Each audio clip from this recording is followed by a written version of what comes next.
দোকানীয়ে ক'লে ইয়াত নিগনি সোমাব নোৱাৰিব, এনেকুৱা চোফা মই ক'লোঁ নিগনি সোমাব নোৱাৰা, বনাব দেই চোফাটো বুলি। তাৰপিছত ক'লে হ'ব, নিগনি সোমাব নোৱাৰে, ইয়াত নিগনি নোসোমাই বুলি। এতিয়া নিগনি এনেকুৱা নিগনি আছে নহয়, সোমাই থাকে। এতিয়া কি কৰিম এতিয়া? নিগনি হাগি হাগি চব চেচ কৰি দিছে চোফাবিলাক। ডিজাইনটো ধুনীয়া দেখি পেলাই অৰ্ডাৰ দিলোঁ, বনাব দিলোঁ। এয়া চব নিগনি হাগিব পৰা হৈ গ'ল।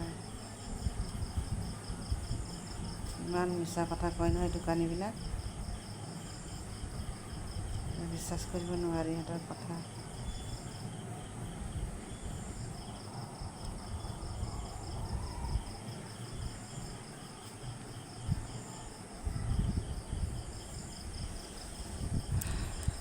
কভাৰকেইটা যি ডাঠ হৈ গ'ল।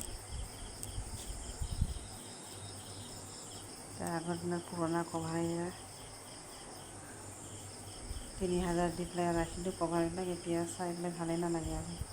প্ৰথম ওলাওঁতে ভাল লাগিছিলে, এতিয়া আৰু ভাল নালাগে এইবিলাক কভাৰ।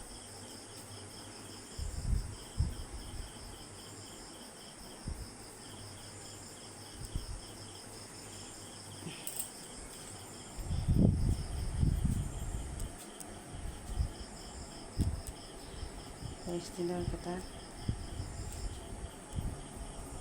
দামটো মাত্ৰ ল'লে, কামটো মানে ইমানটো কাম নহ'ল আৰু।